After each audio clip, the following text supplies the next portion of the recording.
Dice ella, y también dijo, así dijo Jehová, paraos en los caminos y mirad, y preguntad por las sendas antiguas, cuál sea el buen camino, y andad por él, y hallaréis descanso para vuestra alma. Jeremías 6:16.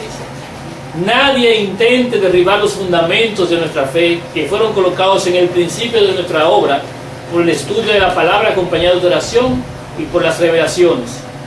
Sobre este fundamento hemos edificado durante los 50 años que han transcurrido. Los hombres pueden suponer que han encontrado un camino nuevo y que pueden colocar un fundamento más sólido que el que se colocó. Pero es un gran engaño. Ningún hombre puede colocar otro fundamento que el que ya existe. ¿Acaso los primeros discípulos no tuvieron que hacer frente a las afirmaciones de los hombres? ¿No tuvieron ellos que escuchar falsas teorías y luego responder con firmeza? Porque nadie puede poner otro fundamento que el que está puesto, el cual es Jesucristo. 1 Corintios 3:11. Así es como debemos mantener nuestra confianza hasta el fin. Poderosos mensajes han sido enviados por Dios y por Cristo a su pueblo, para apartarlos del mundo y conducirlos paso a paso en la clara luz de la verdad presente. Los siervos de Dios, cuyos labios eran tocados por el fuego sagrado, está refiriéndose a Wawon Jones, proclamaron el mensaje, y la declaración divina puso su sello sobre la autenticidad de la verdad proclamada. Tomo 8, Testimonios, página 311, 312, del año 1904. En pocas palabras, ella no está refiriéndose a las creencias que Uriah Smith publicó. Ella se está refiriendo al mensaje de Wawon Jones, que dice que Jesús es divino como su Padre. Solo que faltaba comprensión y no se cumplió todo lo que era necesario cumplirse para la venida del Señor, ya que faltaba una luz mayor. Y la luz que faltaba era la luz del cuarto ángel, porque en ese tiempo se dio la luz solamente del tercer ángel. Y hoy tenemos una verdad mayor. Amén. Muchos hoy en día necesitan esos escritos de una manera errada. Muy errada. Muy errada. Y otros se han mudado a la creencia de 1844, de 1872 y de 1888, que dan una mal interpretación a quién es Cristo y lo que representa para nosotros, y quién es en el Antiguo Testamento y el Nuevo Testamento. Deben avanzar en los años, deben dejar esos años atrás en el conocimiento de la verdad, porque ya ha aumentado la luz, y deben caminar en el sentido de esa luz. Es novedad de luz. En el 1903, pasando al 1903, aparece la postura pro-trinitaria del Dr. John Harvey Kellogg. La doctrina básica del libro del Dr. Kellogg, el libro The Living Temple, es la creencia trinitaria, Dios Padre, Dios Hijo y Dios Espíritu Santo, mezclada con panteísmo. Hasta ese momento la Iglesia Adventista había mantenido a través de los escritos de los pioneros y de Elena White una estricta posición antitrinitaria, aunque hay citas de Elena White que, si son mal entendidas o mal aplicadas, parecieran apoyar la Trinidad. Pero si esto fuera así, habría una completa contradicción en todos sus escritos. Le damos una carta con respecto a este libro, The Living Temple. Una carta de Kellogg a W. Prescott, presidente en ese tiempo, defendiendo su posición. Eso fue en octubre 25 del 1903. Usted, el anciano Daniels y los otros han hablado sobre una muy pequeña diferencia, pero yo no pude ver claramente cuál era. Pero esta declaración de la hermana White me lo deja claro. La diferencia es esta: cuando decimos que Dios está en el árbol, la palabra Dios es entendida en que la deidad está en el árbol. Dios el Padre, Dios el Hijo y Dios el Espíritu Santo. Pero el entendimiento correcto para que conceptos íntegros se preserven en nuestras mentes es que Dios el Padre se sienta sobre su trono en el cielo, donde Dios el Hijo está también. Mientras la vida de Dios, o el Espíritu, o la presencia, son el poder todo penetrante que realiza la voluntad de Dios en todo el universo. Esa carta la escribió Kellogg. Ustedes vieron cuál era la postura de él, lo que él dice, su Trinidad, y el lugar que le da el Espíritu Santo. Hay muchos hoy en día, han escuchado personas que predican eso mismo, que son adventistas. A pesar de repetidos esfuerzos por parte de Ellen White para volver a traer al doctor Kellogg, porque ella quería que él volviera a la senda correcta, a la senda de la justicia, Kellogg buscó en su propia sabiduría negar el consejo de Dios. Y también Kellogg influenció a otros y estos otros se descarriaron. Ellen White hizo frente a esta herejía de Kellogg. En el primer tomo de Mensajes Selectos, página 233, ella dice: pero debemos rehusar firmemente ser alejados de la plataforma de la verdad eterna que ha soportado la prueba desde 1844. En el mismo libro, página 242, ella dice: ¿qué influencia es la que induciría a los hombres en esta etapa de nuestra historia para proceder en una forma solapada y poderosa para derribar el fundamento de nuestra fe? El fundamento que fue colocado en el principio de nuestra obra mediante estudio de la palabra acompañado de oración y mediante revelación. Sobre este fundamento hemos estado construyendo durante los últimos 50 años. ¿Os sorprende que cuando veo el comienzo de una obra que desplazaría algunas de las columnas de nuestra fe, tenga yo algo que decir? Debo obedecer a la orden. Hazle frente.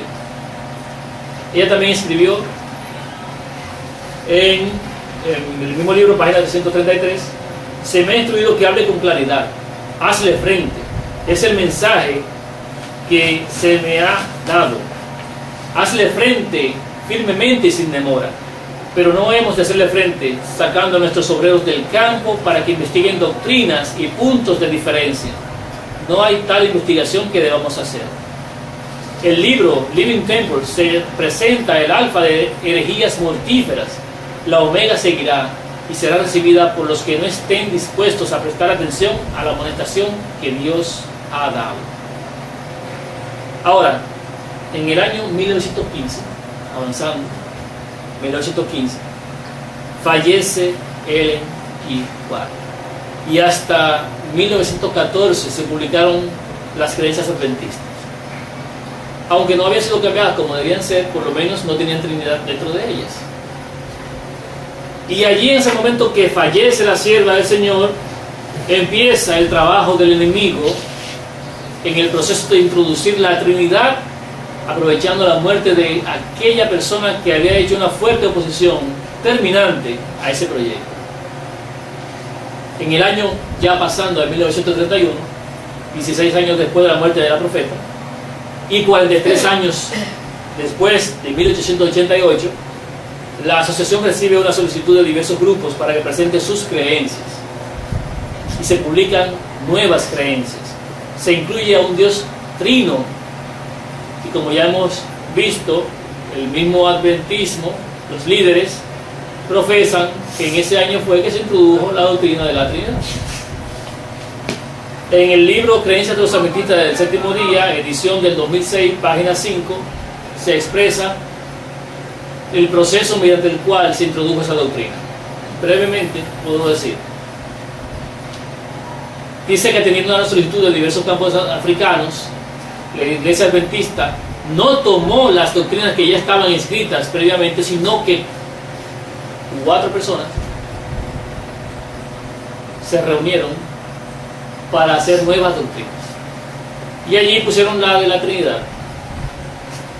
Un pequeño concilio, una pequeña conferencia, que hasta el día de hoy sigue existiendo ese tipo de concilio y de reuniones. 4 personas que manejan un grupo de 40 y 40 personas que manejan un grupo de 400. Que voy a poner la dirección de esa información en el video, la página, la dirección en la cual se encuentra esa información de cómo se maneja ese grupo. Pero hay que tener en cuenta que el Biblical Research Institute, o Instituto de Investigación, de Búsqueda de Investigación Bíblica, que dirige Manuel Rodríguez, no debiera siquiera existir. El grupo de Libertad Religiosa no debiera siquiera existir. Porque la sierva del Señor dijo en primera Mensajes Selectos 233, como leímos, que debemos hacerle frente a las herejías, ¿verdad que sí? Pero sacando a nuestros obreros del campo para que investiguen doctrinas y puntos de diferencia no es que se va a hacer. Pasando al 1946, se edita el libro El Evangelismo de Leroy Fromm. libro del evangelismo. No sé si ustedes hablan, pero las personas que contrarrestan este mensaje Solamente del evangelio. que buscan citas del libro del evangelismo, claro, porque el propósito de crearlo fue para contrarrestar a los que estaban defendiendo la verdad, en aquel tiempo. Y ese libro está siendo utilizado hoy también para defender la doctrina de la Trinidad. La compilación y arreglos de este texto, de textos para apoyar la doctrina de la Trinidad, fue lo que sucedió en el 1946. Ahora, ¿qué dice o cómo surgió toda esa información que está en ese libro que apoya la Trinidad? El evangelismo. ¿Cómo surgió ese material? Vamos a citar al mismo Leroy Fromm, a ver qué dice él en su experiencia, qué declaración da. Él dice, en el libro Movement of Destiny de Leroy Fromm, en la página 322, él confiesa lo siguiente: experiencia personal en estudio y presentación. Puedo hacer una confesión personal franca. Cuando atrás, en el 1926 y 1928, yo fui preguntado por nuestros líderes para dar una serie de estudios en el Espíritu Santo y cubriendo la Unión Norteamericana, los institutos ministeriales de 1928, yo encontré que, aparte de primacías que no tienen precio encontradas en el Espíritu de Profecía, no había prácticamente nada en nuestra literatura que parte una exposición bíblica legítima en este tremendo campo de estudio. No existían previas pisadas en nuestros libros y literatura. Wow. Yo fui obligado a investigar en libros fuera de nuestra fe. En vista de eso, algunos de esos hombres tenían un punto de vista más profundo de las cosas espirituales de Dios que muchos de nuestros propios hombres tenían entonces sobre el Espíritu Santo y la vida triunfante. Continuaba un tema completamente oscuro. Él dice, yo busqué información fuera de nuestros pastores, nuestra gente, nuestros creyentes, nuestros libros. Yo busqué información fuera de personas que tenían más luz que nosotros como pueblo, dice él.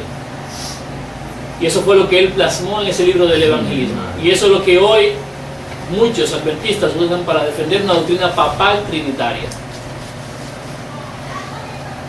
Esa evidencia la voy a publicar también, la pueden buscar en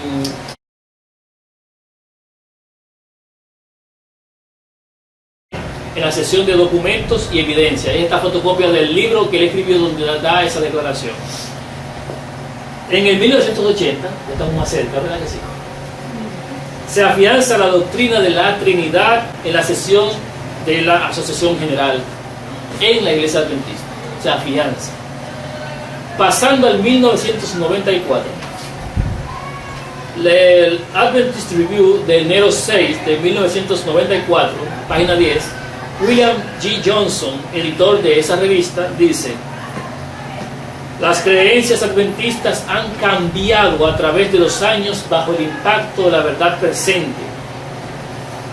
El cambio más sobresaliente es la enseñanza en cuanto a Jesucristo, nuestro Salvador y Señor. El entendimiento trinitario de Dios, ahora parte de nuestras creencias fundamentales, no era generalmente sostenido por los primeros adventistas. Entonces dice él, bueno, ha cambiado los últimos años, pero la Sierva del Señor decía que no debían cambiar, no ahora, sino de 1904 hacia atrás, no debían cambiar. En el 1995 se exalta al Dios Espíritu Santo en los materiales de la escuela sabática. Se dedica a la exaltación del Dios, del tercer Dios. Año 2000, primera y segunda reunión ecuménica conocida, supuestamente no oficial, por lo menos de la que hay evidencia que hayan aceptado, que hayan publicado, y eso lo podemos ver. Vamos a tomar del video un diálogo del diálogo interdenominacional del mismo pastor Ángel Manuel Rodríguez, este teólogo influyente dentro de la Iglesia Adventista, y vamos a ver lo que él dice allí con relación a estas reuniones. Vamos a ver que Hubo una reunión en el 2000, primera y segunda reunión se hicieron en el 2000.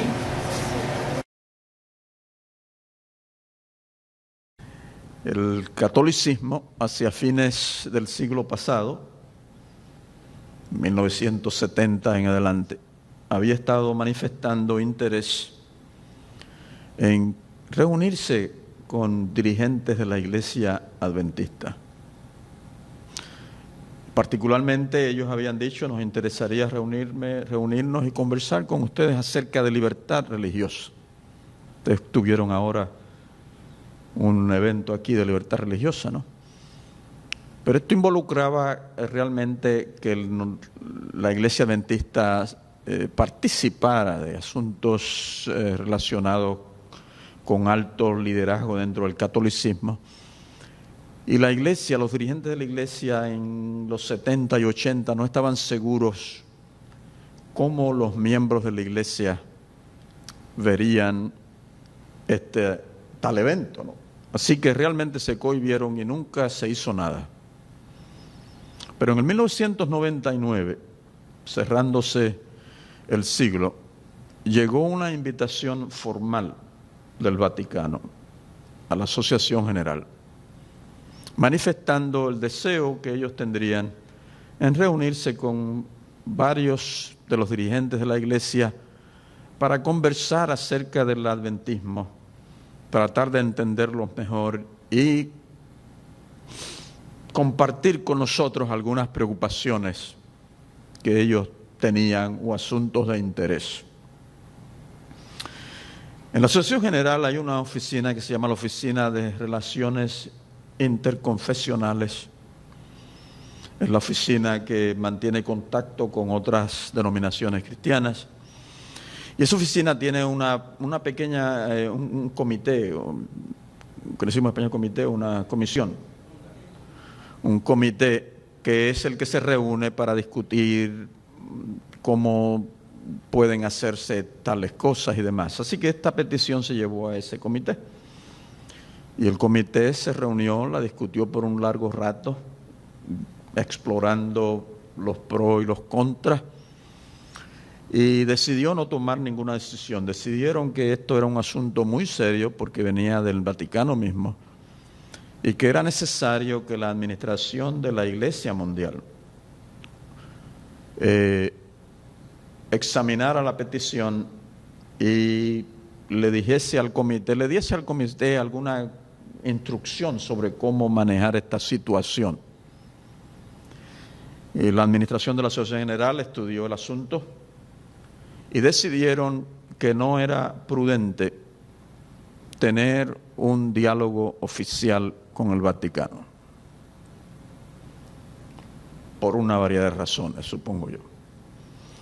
Pero que había una cosa que se podría hacer, y siendo que ellos habían invitados, podrían ir 3 personas de la Asociación General informalmente, reunirse con ellos, preguntarle qué ustedes quieren, ¿no?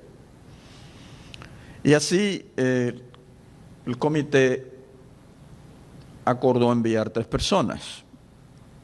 Fue el doctor Bert Beach, que en ese entonces era el director del Departamento de Libertad Religiosa. Fue el doctor John Gratz, que ustedes conocieron ayer, que en estos momentos es el director, en aquel entonces era el director asociado del Departamento de Libertad Religiosa, y fue el director del Instituto de Investigaciones Bíblicas, su servidor.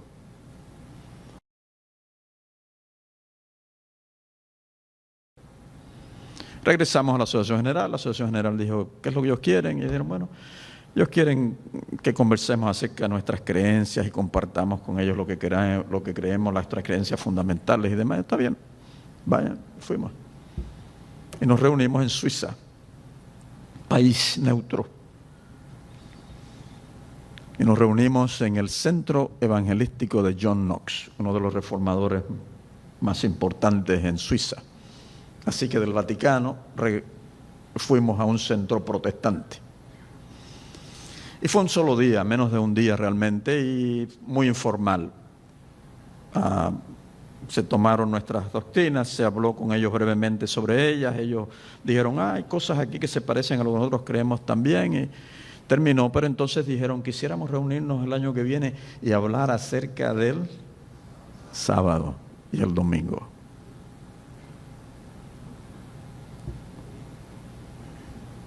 Y nosotros le dijimos con mucho gusto, pero tenemos que consultar al liderazgo. El liderazgo nos dijo, muy bien. En el año 2000 también, en el año 2000 se publica un resumen de las creencias adventistas, realzando la Trinidad. En el año 2001 ocurre la tercera reunión con el Vaticano, también en tenor supuestamente no oficial.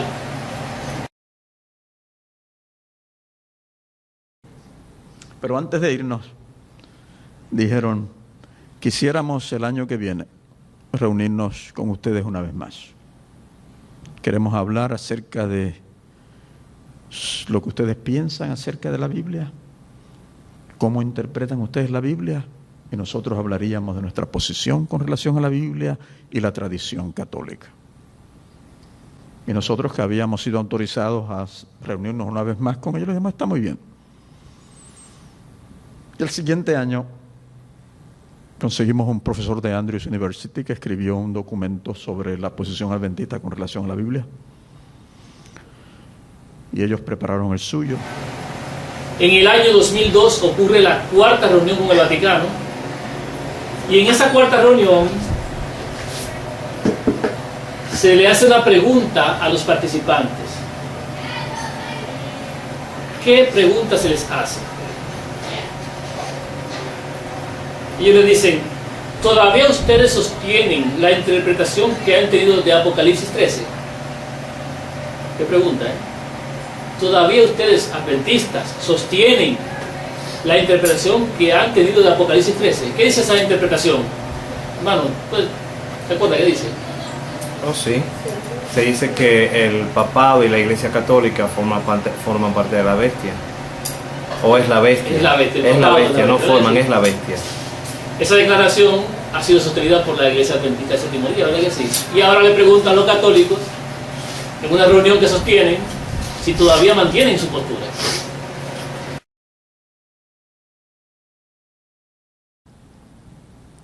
¿Todavía ustedes sostienen la interpretación que han tenido de Apocalipsis 13?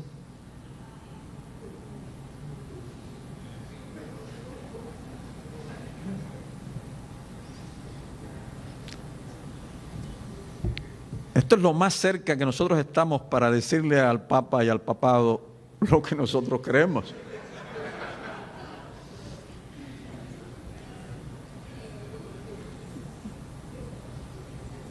Hermanos, los que critican esta conversación con los católicos y dicen que nosotros hicimos esto y lo otro, no tienen una idea. Ellos no saben de lo que están hablando.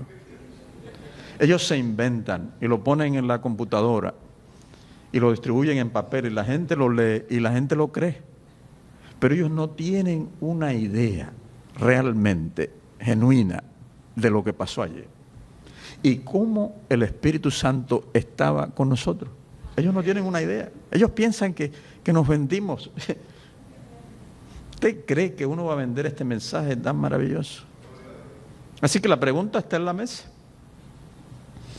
Y el grupo de adventistas comienza a explicarle que esta interpretación no es una interpretación adventista antojadiza.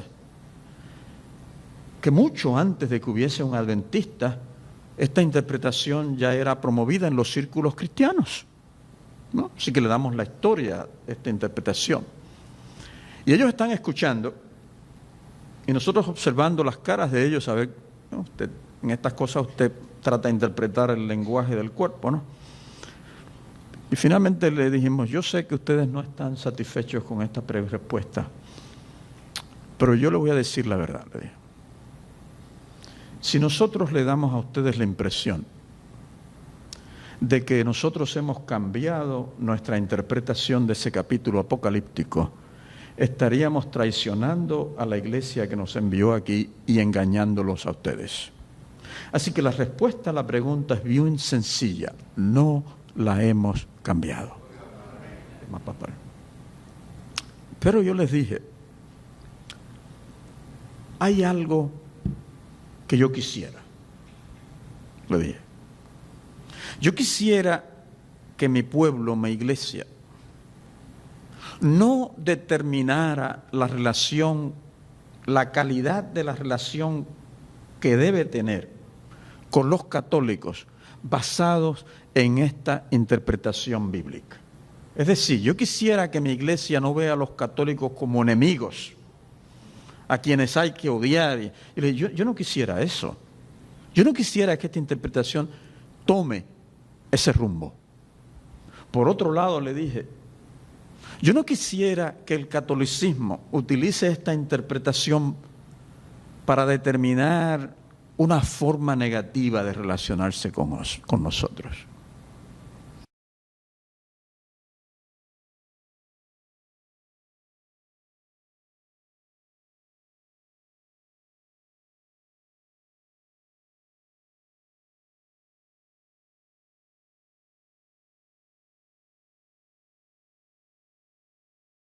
Así que la respuesta a la pregunta es muy sencilla. No la hemos cambiado. Dice él, no nos vendimos, no la cambiamos. Le responde. Ahora, ¿la cambiaron? Bueno, de más está decir que esta interpretación fue cambiada después de esa reunión. Fue como un mandato. ¿La iglesia fue la que mandó a estos hombres a hablar con el Vaticano? Sí. ¿Es traición negar en ese momento su postura? Sí, porque la iglesia no ha cambiado su postura. Veamos en el material de escuela sabática del trimestre de abril-junio del 2002. Allí se abandona la posición de Apocalipsis 13 sobre el 666. Vea lo que dice la guía de estudio bíblico, conocida comúnmente como lecciones de escuela sabática adventista del séptimo día. Segundo trimestre 2002, titulado Grandes Profecías Apocalípticas, del mes de junio del 2002, lección número 10, días 6 y 7 de junio, en ambas direcciones, maestro y alumno. En esa guía se hace una negación de que el sistema del papado sea el anticristo y que el papa sea su representante, y asevera que sacar simplemente de un título papal una descripción de valores de su nombre romano, Vicaris, Filii, Dei, no significa que este sistema sea el 666 descrito en Apocalipsis. Ellos dicen en ese número, numerosos estudiosos de la Biblia han llegado a diversas explicaciones del número 666. Algunos encontraron significativo el hecho de que sumar las letras del nombre del expresidente de los Estados Unidos, Ronald Wilson Reagan, de como resultado 666. Otros creen significativo que hace años todos los ómnibus en Jerusalén tenían 666 en sus placas. Estas son especulaciones inútiles que no añaden nada a la comprensión de la verdad. Lo importante es que la palabra nos ha dado suficiente información para saber cuáles son los temas claves y quiénes son los actores en los últimos días. Aunque por ahora no conozcamos todos los detalles como el significado exacto del 666. Tremendo. La iglesia abandona en formalmente su postura que el papado no es el 666. Pero ¿qué fue lo que dijo anteriormente el doctor? Que no se vendieron, que no la cambiaron. Año 2006. Se exalta al Dios Espíritu Santo. Todo un material de escuela sabática dedicado a este tercer Dios también. Año 2008. Y ahí estamos cerca, ya, ¿verdad que sí? 120 años después, del 1888, resurge el mensaje iniciado por Wagner y Jones. En octubre del año 2008, inicia la predicación del mensaje previamente iniciado en 1888. Este mensaje ocasiona un zarandeo que ya estaba profetizado por Elena White. En primer tomo de Joya de los Testimonios, página 61, de 1857, ella dice: pregunté cuál era el significado del zarandeo que yo había visto, y se me mostró que lo motivaría el directo testimonio que exige el consejo del testigo fiel a la iglesia de la Odisea. ¿Tendrá este consejo efecto en el corazón de quien lo reciba y le inducirá a ensalzar la norma y expresar claramente la verdad. Algunos no soportarán este testimonio directo, sino que se levantarán contra él. Esto es lo que causará un zarandeo en el pueblo de Dios. Amén. ¿Saben ustedes que los adventistas hoy dicen que el zarandeo lo va a provocar la ley dominical? Que cuando uno decida por el sábado y otro por el domingo es el momento en que se va a separar el trigo de la cizaña. Pero la sierva del Señor dice que lo que va a proclamar o a provocar el zarandeo es un mensaje proclamado con poder y en verdad. Tomo 8 de Testimonios, página 318, dice, se cita Apocalipsis 3, 14 al 22. El Señor viene pronto. Los centinelas que están sobre los muros de Sión reciben la orden de despertar para asumir las responsabilidades que Dios les ha impuesto. Dios llama a centinelas que, en el poder del Espíritu, den al mundo el último mensaje de advertencia y le digan qué hora es de la noche. Quiere a centinelas que despierten a los hombres y mujeres de su letargo, no sea que duerman el sueño de la muerte. Ella también escribe en Maranatha, página 195. Descubriremos que tendremos que desprendernos de todas las manos, excepto de la de Jesucristo. Amén. Los amigos demostrarán su perfidia y nos traicionarán. Nuestros familiares, engañados por el enemigo y convencidos de que están sirviendo a Dios, nos harán frente y pondrán su máximo empeño para ponernos en situaciones difíciles con la esperanza de que reneguemos de nuestra fe. Pero podemos poner confiadamente nuestra mano en la de Cristo en medio de las tinieblas y el peligro. Amén. El centro de todo es Cristo. Amén. Nuestros familiares se apartan de nosotros hoy por causa de este mensaje. Los hermanos de la iglesia se apartan de nosotros por causa de este mensaje. Hay personas que han perdido sus hermanos, madres, padres, amigos íntimos por causa de este mensaje. ¿Estamos nosotros criticando a los hermanos? No. Simplemente les hemos dado un mensaje que vino directamente del cielo. Un mensaje que cobró vida como mensaje del tercer ángel en el 1888 y que hoy se proclama el mensaje del primer, segundo, tercer y cuarto ángel en nuestros días. Y este mensaje provoca un zarandeo, provoca una separación. En primeros escritos, páginas 124 125, leemos, para nuestros días, aplicable esto. Los diferentes grupos de quienes profesan ser creyentes adventistas tienen cada uno un poco de la verdad, pero Dios dio todas estas verdades a sus hijos que están recibiendo preparación para el día de Dios. También les ha dado verdades que ninguno de aquellos grupos conoce ni quiere comprender. También las cosas que están selladas para ellos, el Señor las abrió ante aquellos que quieran ver y estén dispuestos a comprender. Si Dios tiene alguna nueva luz que comunicar, permitirá que sus escogidos y amados la comprendan, sin necesidad de que su mente sea iluminada oyendo a aquellos que están en tinieblas y error. Me fueron mostrados aquellos que creen poseer el último mensaje de misericordia y la necesidad que tienen de estar separados de los que están viviendo diariamente nuevos errores. Vi que ni los jóvenes ni los ancianos debían asistir a sus reuniones, porque es malo alentarlos así mientras enseñan el error que es veneno mortal para el alma, y mientras enseñan como doctrinas los mandamientos de los hombres. La influencia de tales reuniones no es buena. Si Dios nos ha librado de tales tinieblas y error, debemos destacarnos firmemente en la libertad con que nos emancipó y regocijarnos en la verdad. Dios siente desagrado hacia nosotros cuando vamos a escuchar el error sin estar obligados a ir, porque a menos que nos mande a aquellas reuniones donde se inculca el error a la gente por el poder de su voluntad, no nos guardará. Los ángeles dejan de ejercer su cuidado vigilante sobre nosotros y quedamos expuestos a los golpes del enemigo para ser entenebrecidos y debilitados por él y por el poder de sus malos ángeles. y la luz que nos rodea se contamina con las tinieblas. Vi que no tenemos que desperdiciar tiempo escuchando fábulas. Nuestros pensamientos no deben ser distraídos así, sino ocuparse en la verdad presente y en la búsqueda de sabiduría a fin de obtener un conocimiento más cabal de nuestra posición. Amén. Para que con mansedumbre podamos dar razón de nuestra esperanza basándonos en las Escrituras. Amén. Mientras que doctrinas falsas y errores peligrosos se inculcan en la mente, esta no puede espaciarse en la verdad que ha de preparar a la casa de Israel para que subsista en el día del Señor. Primeros Escritos, páginas 124, 125.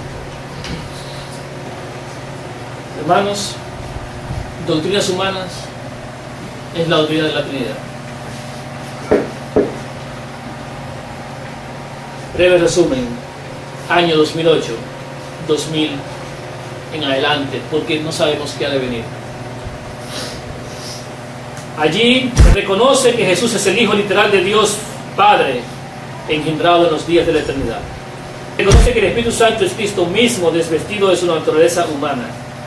Se desenmascara el dogma de la Trinidad. Se verifica y se denuncia la apostasía de todas las iglesias. Las Escrituras son comprendidas en mayor plenitud. Sale un remanente de la Odisea por causa del testimonio. Las profecías cobran vida. Son retomados los mensajes angélicos del tiempo del fin, que habían sido abandonados por la iglesia adventista. Se retoman los mensajes predicados por Elena White, Wagner, Jones, y la luz es ampliada para nosotros con este mensaje del cuarto ángel. Esta es la unión del mensaje de los tres ángeles unidos a la voz del cuarto ángel. Vamos a hacer un breve resumen de la restauración de la verdad eterna. Mensajes selectos, tomo 1, página 425-426 dice: escudriñe las Escrituras como nunca antes todo el que profese creer que el Señor viene pronto. Amén. Pues Satanás está determinado a probar todo artificio posible para mantener a las almas en tinieblas y cegar la mente para que no vean los peligros de los tiempos en que vivimos. Estudie su Biblia cada creyente con oración ferviente para que pueda ser iluminado por el Espíritu Santo en cuanto a lo que es verdad, a fin de que pueda saber más de Dios y de Jesucristo, a quien Él ha enviado. Amén. Escudriñar las verdades como si fueran tesoros escondidos y chasquear al enemigo. El tiempo de prueba está precisamente delante de nosotros, pues el fuerte pregón del tercer ángel ya ha comenzado en la revelación de la justicia de Cristo. Amén. El Redentor que perdona los pecados. Este es el comienzo de la luz del tercer ángel cuya gloria llenará toda la tierra. Esto es así porque la obra de cada uno a quien ha llegado el mensaje de amonestación es la de exaltar a Jesús, presentando al mundo tal como está revelado en figuras y bosquejado en símbolos, tal como es manifestado en la revelación de los profetas, tal como es revelado en las lecciones dadas a sus discípulos y en los milagros maravillosos efectuados por los hijos de los hombres. Escudriñad las Escrituras, pues ellas son las que dan testimonio de Cristo. Si queréis salir incólumes del tiempo de angustia, debéis conocer a Cristo y apropiaros del don de su justicia, la cual imputa al pecador arrepentido. Escrito en Review and Herald, 22 de noviembre de 1892. En la tierra, en los cielos, en todas partes, ha existido una verdad. Y voy a leer esto para no perder nada de lo que escribí. En el cielo, esta era la verdad eterna. Este es un resumen de lo que he entendido. Era la verdad eterna. No son escritos de nadie. En el cielo esta es la verdad eterna. Todo estaba en orden. El Padre y el Hijo eran reconocidos como la autoridad suprema. Cristo, el unigénito de Dios, al igual que los seres creados, estaban sujetos al Padre. Sin embargo, existía una cadena de autoridad. La autoridad suprema era el Padre. Luego seguía en autoridad Cristo, y el que seguía en honor a Cristo era Lucifer. Las órdenes de ellos eran obedecidas con placentera severidad. Sin embargo, hubo una criatura que pretendió ocupar la posición de Cristo, y para ello, en primer lugar, pretendió ser parte de los concilios exclusivos de los únicos dos seres divinos que compartían el trono. Para ello se fijó en su hermosura y en el poder de su autoridad, sin percatarse en su vanidad de que ésta provenía del Hijo del Altísimo. Al ver que no pudo llegar a la estatura de Cristo, procuró llevar a Cristo a su estatura, y lo presentó ante los demás ángeles como un ser creado igual que él. Los ángeles nunca habían visto cómo llegó Cristo a ser engendrado por su Padre, y muchos cayeron en la trampa y procuraron no obedecerle más. Prefirieron obedecer a Lucifer en su rebelión. El Padre hizo una reunión y expresó que su Hijo tenía autoridad igual que él, y que su mandato debe ser obedecido como si lo expresara su misma persona. El orden se quebrantó. Todos los que negaron al Hijo del Altísimo fueron sacados del cielo. En el cielo no existía un Dios, autoridad, aparte del Padre y el Hijo. No había un espíritu compartido entre ambos que fuese la unión del ser de los dos. Las cosas espirituales se disciernen espiritualmente. Los ángeles, que son espíritus ministradores, hubiesen visto la unión del Padre y el Hijo en dicho espíritu. Nunca hubiesen cuestionado la naturaleza divina y la procedencia del amado unigénito del Altísimo. Cristo tenía vida por sí mismo, por herencia, y no era necesario que otro espíritu le otorgara vida o autoridad, porque la había adquirido al nacer de su Padre. Amén.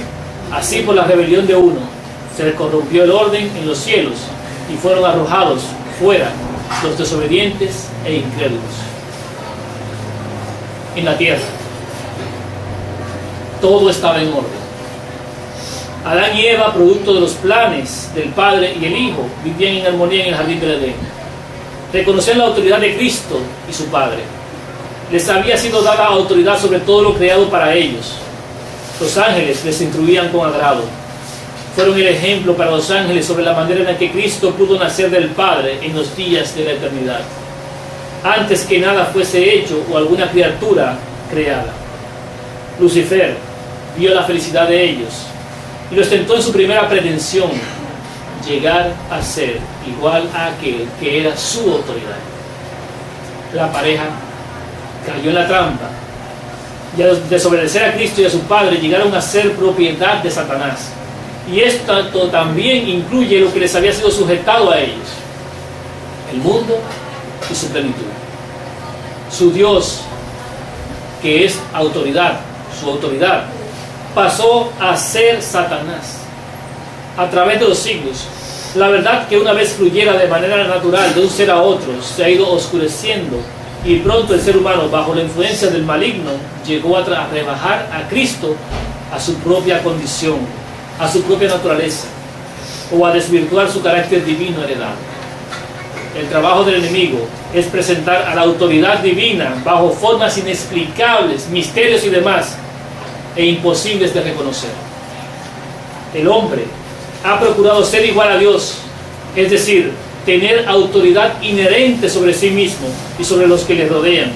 Y cuando no consigue esto, se crea dioses a su servicio a una costa de su destrucción. Pero esto que fue quebrantado, este orden que existía, será restaurado. Hechos 3, del 19 al 24 dice: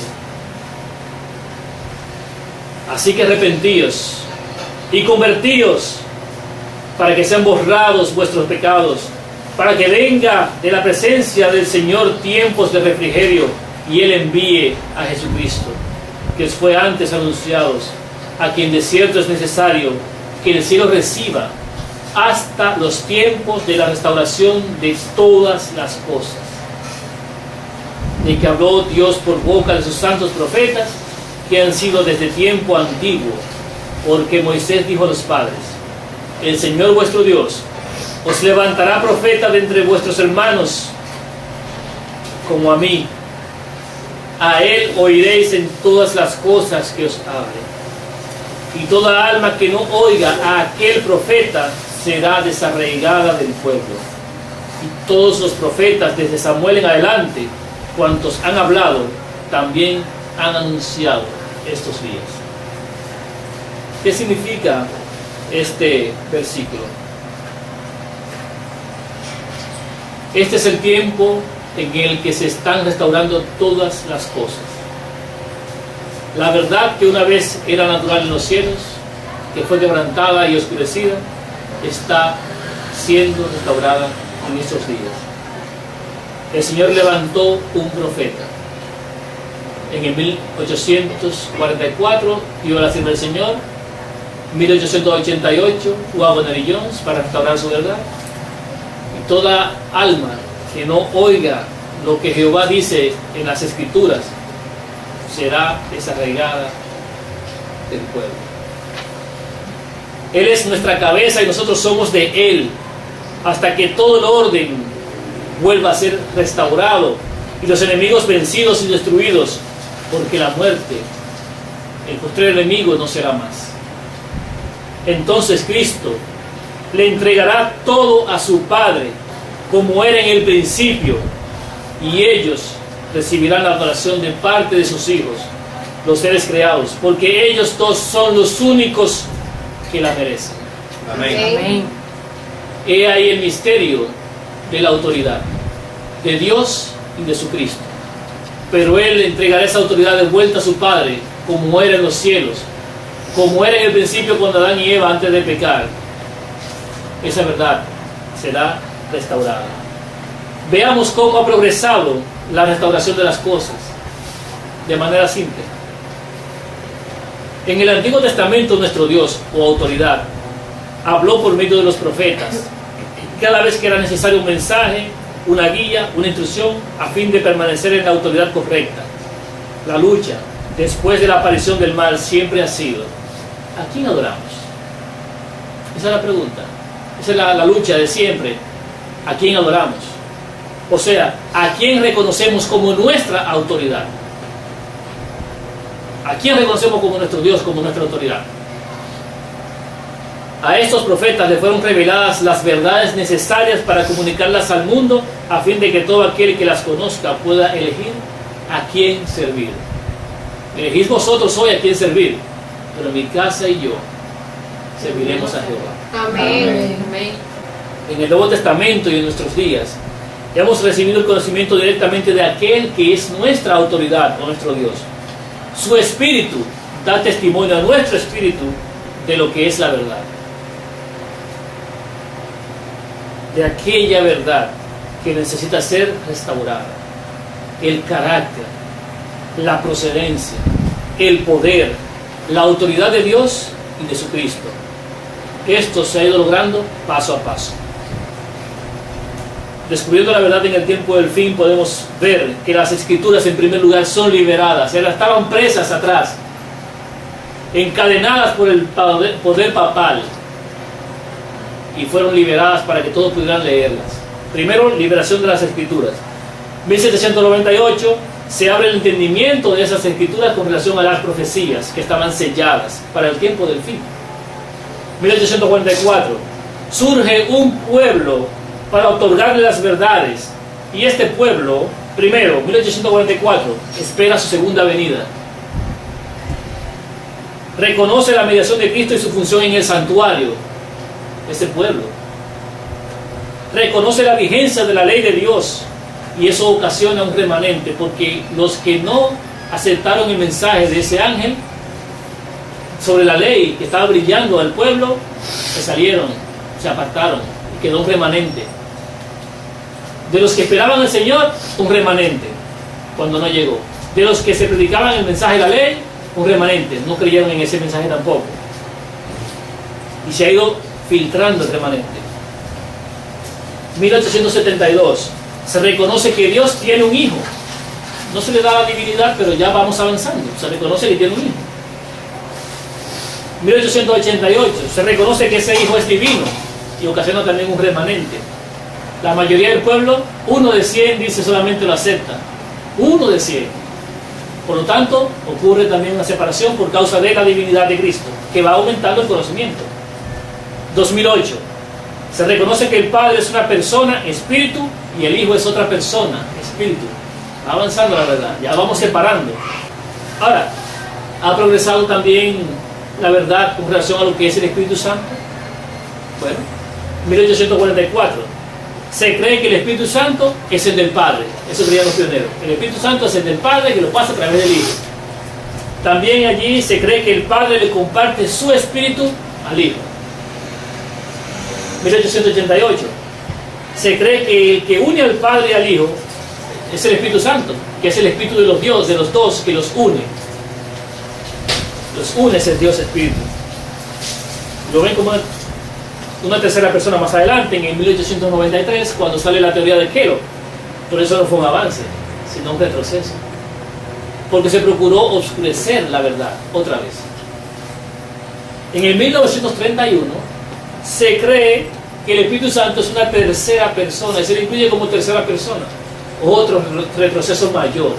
Pero aún allí habían personas que no creían en esto y objetaron y dieron muchos textos y publicaron. El hijo de Elena White y otros más. Daniels también se opuso. Y en el 1893 se cree que el Espíritu Santo es la presencia. La presencia. En el 1980 vuelven personas.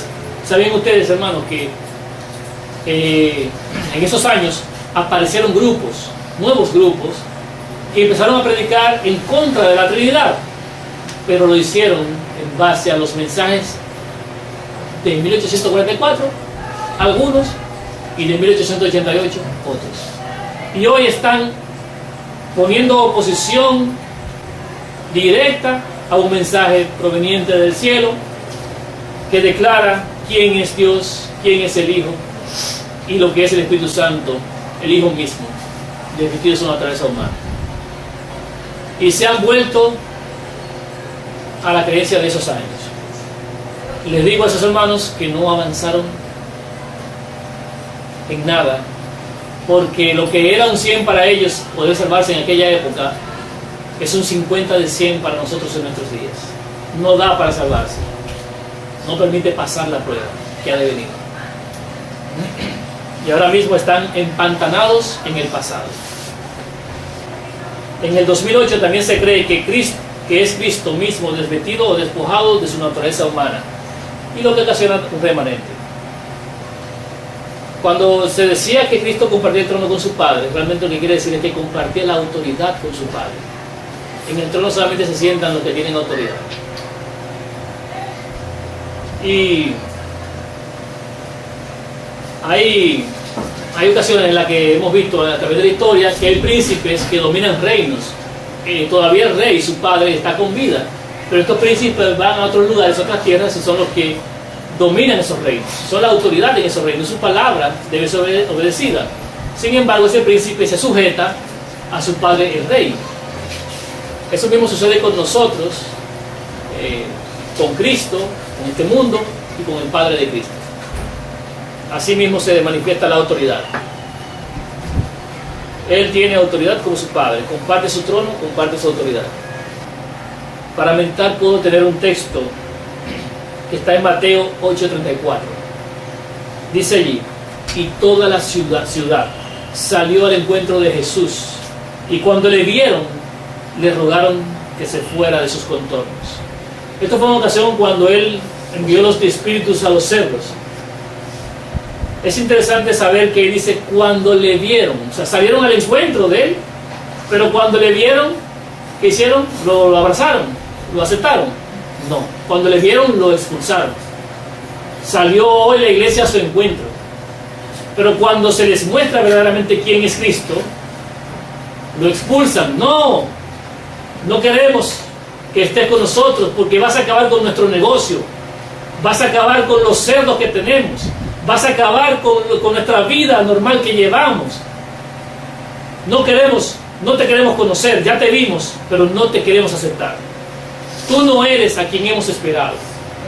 Al que esperamos nosotros nos va a traer más cerdos para vender, no nos lo va a quitar. Ese nos va a traer pan, no nos lo va a quitar.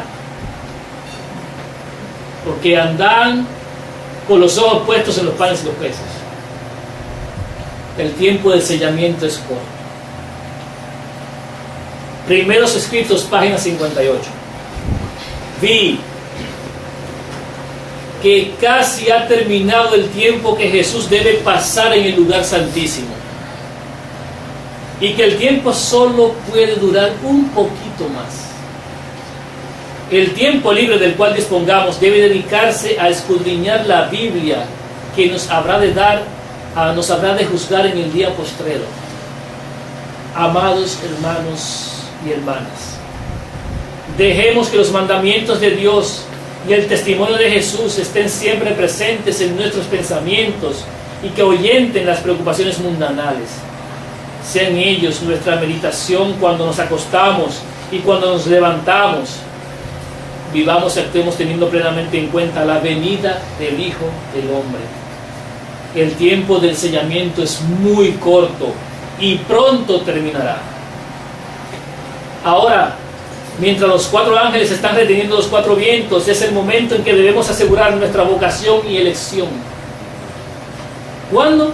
Ahora, mientras los 4 ángeles están reteniendo los 4 vientos, es el momento que debemos asegurar nuestra vocación y elección. Dice ella también, Primeros Escritos, página 38. Vi 4 ángeles que habían de hacer una labor en la tierra y andaban en vías de realizarla. Jesús vestía ropas sacerdotales, o sea, estaba todavía en el lugar santísimo.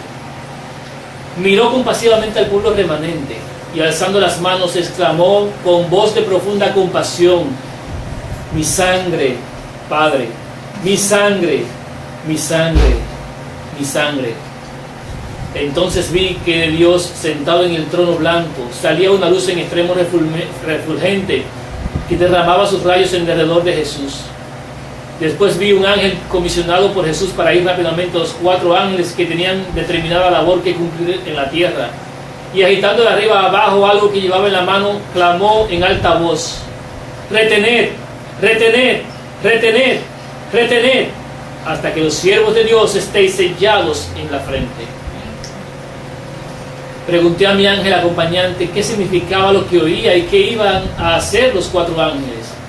Me respondió que Dios era quien refrenaba las potestades y que encargaba a sus ángeles de todo lo relativo a la tierra.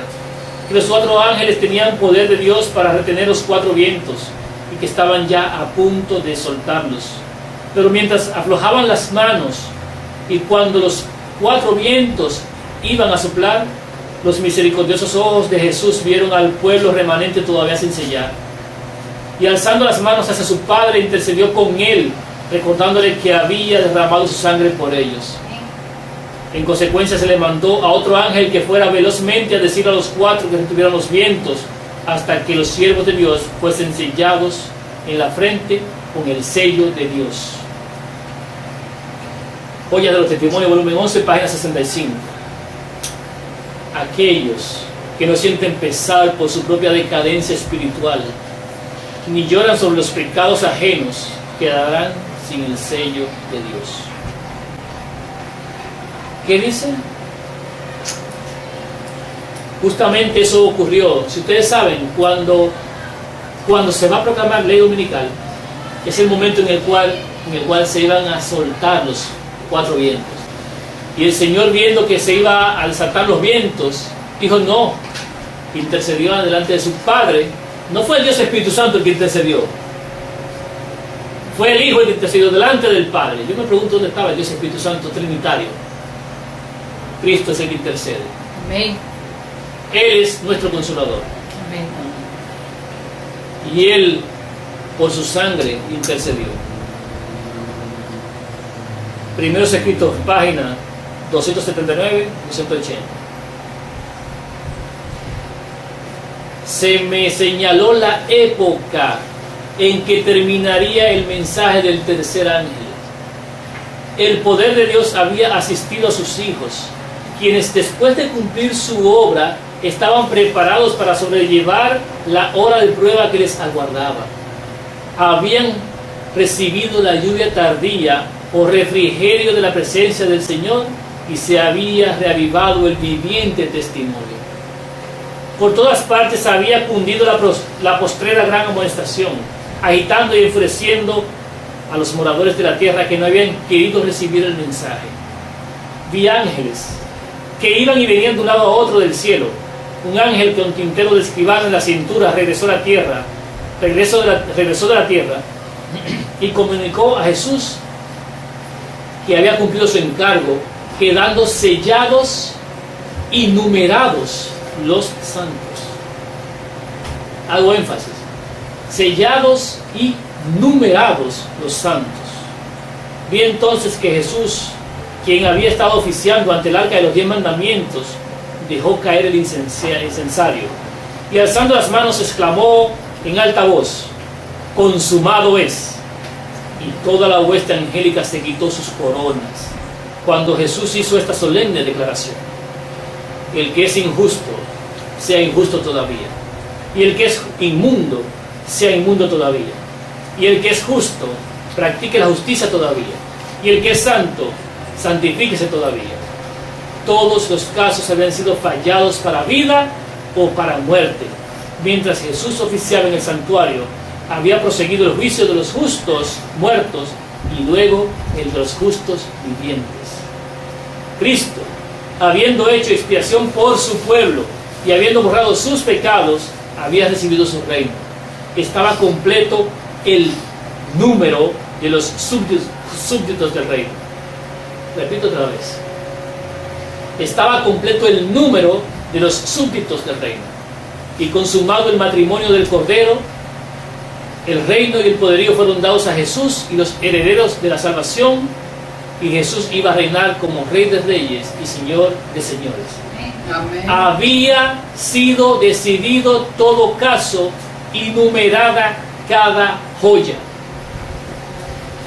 Usted sabe lo que le dicen a los hermanos que están dentro de 4 paredes donde les inculcan la idea del templo de Jehová. El templo de Jehová es este: que los 144,000 es simbólico, que los 144,000 es la iglesia en su pleno, que nadie puede abandonar el barco sin saber que ahora va a ser por fuego, no es por agua que va a ser destruido.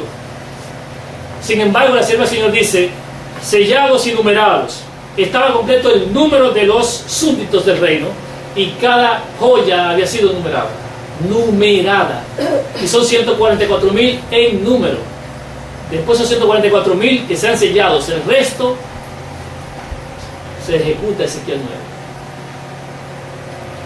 Es el momento, hermanos, de decidir hoy, porque muchos están esperando la ley dominical para ser sellados por la obediencia al sábado. Sin embargo, este evento marca simple y sencillamente el fin del sellamiento, porque cuando se termine, se proclame ley dominical, es porque ya los 144,000 han sido sellados. Cuando se proclama ley dominical es que los vientos se sueltan. Están esperando los hermanos dentro de las iglesias que los vientos se suelten para poder salir, para ser sellados, sin saber que el sello que se recibirá es una espada en el cuello.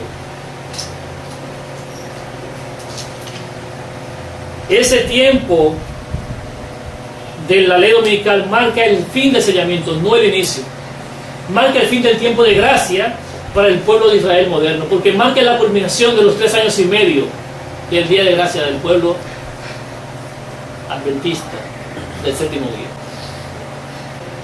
Otros piensan que el pleno de la IASD se salvará por el simple hecho de pertenecer a la denominación. Templo de Jehová es este. Pero deben saber que solamente los 144,000 en número serán los escogidos. Porque muchos son los llamados, o sea, los eclesia, llamados, que le llaman iglesia, pero son llamados, y pocos los escogidos. A lo largo de la historia, este proceso se ha ido cumpliendo. ¿Sabíamos nosotros que los 12 no fueron llamados simplemente? Lucas 6:13 dice: y cuando era de día, llamó a sus discípulos y escogió a 12 de ellos, los cuales también llamó apóstoles. Hoy en día, hoy que es de día, está ya brillando los rayos del sol de justicia, el Señor llama a todos, nos llama a todos, pero solamente va a escoger 144,000. Así de sencillo. De todos los que andaban con Jesús, de todos los que escucharon el tiempo de gracia para el pueblo de Israel, Él escogió 12. No fueron 12, sino 11. Escogió 12. Claro, de esos 12 hubo uno Que se brindó. que rechazó al Mesías.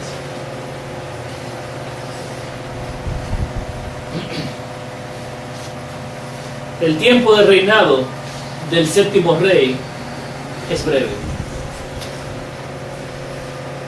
Apocalipsis 17:10. Y son 7 reyes. 5 de ellos han caído. Uno es, y el otro aún no ha venido. Y cuando venga, es necesario que dure breve tiempo. Sellamiento corto. Reinado del séptimo rey, breve. Este mensaje es solamente el que constriñe los corazones para ser formados a la imagen de su Hacedor, pero no es el sello en sí mismo, ya que solo la presencia del Espíritu Santo, Cristo mismo morando en el corazón, valida la pertenencia al último remanente de 144,000 escogidos. Cuando se complete el número, será derramado del cielo como un torrente el Espíritu Santo, la presencia inequívoca directa de Cristo, para pregonar el último mensaje al mundo y el inminente regreso del Hijo del Altísimo. ¿Estás de rodillas para orar?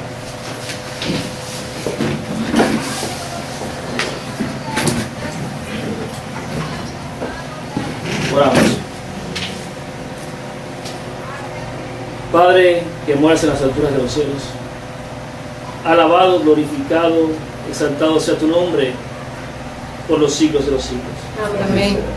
Te damos gracias porque has permitido que los escritos permanezcan hasta nuestros días a fin de conocer la historia y no caer en los errores del pasado. Gracias porque tu luz, tu verdad, ha ido en aumento en este mundo de tinieblas y hoy está en procura de restaurar todas las cosas para que podamos morar contigo y con tu Hijo en el reino de los cielos. Amén. Gracias por otorgarnos el don inefable de Cristo en nosotros. Gracias por otorgarnos a tu Hijo en morir por nosotros. Amén. Gracias porque Gracias. la salvación está en tu Hijo y tú le has dado tener vida en sí mismo y por eso Él puede darnos vida a nosotros. Te alabamos por esa grandeza que tienes Amén. y te adoramos porque tú mereces adoración, tú y el Cordero que está delante de tu trono. Amén. Alabanza, gloria y honra sean dadas a ustedes por Gloria siempre. a ti. Amén. Sea la verdad la luz que ilumina el corazón de cada uno de los hijos tuyos y puedan ser cada uno escogidos para salvación. Gracias. Ponemos estas cosas junto con el perdón de nuestros pecados solamente en el nombre bendito y santo dado a todo hombre bajo el cielo en el cual podemos ser salvos. Tu Cordero que quita el pecado de este mundo. Amén. Amén.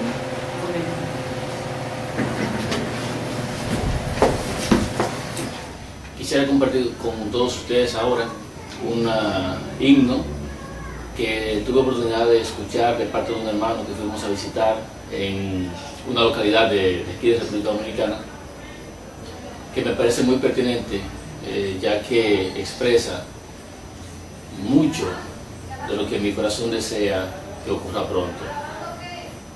Por lo tanto, terminamos esta prédica con este himno que este hermano canta para gloria y honra de nuestro Dios. Número 582. El comercio ya ha cesado, el bullicio terminó, los talleres se han cerrado, la cosecha se dejó, en las casas no hay labores, las cortes no hay ley, el planeta ya está listo para recibir al rey. Oh, el rey ya viene, el rey ya viene, ya sonó la trompeta y su rostro veo ya. Oh, el rey ya viene, el rey ya viene, gloria a Dios, él viene por mí. En los rostros sonrientes que conocen la verdad, se ven vidas redimidas que ya tienen libertad. Se ven niños y ancianitos que sufrieron gran dolor, tienen ya salud y gozo gracias a su Redentor. Oh, el rey ya viene, el rey ya viene, ya sonó la trompeta y su rostro veo ya. Oh, el rey ya viene, el rey ya viene, gloria a Dios, él viene por mí. Oigo carros que retumban porque vienen a anunciar la victoria de la vida y el final de la maldad. Togas reales se reparten, la tribuna lista está, y el gran coro de los cielos canta gracia, amor y paz.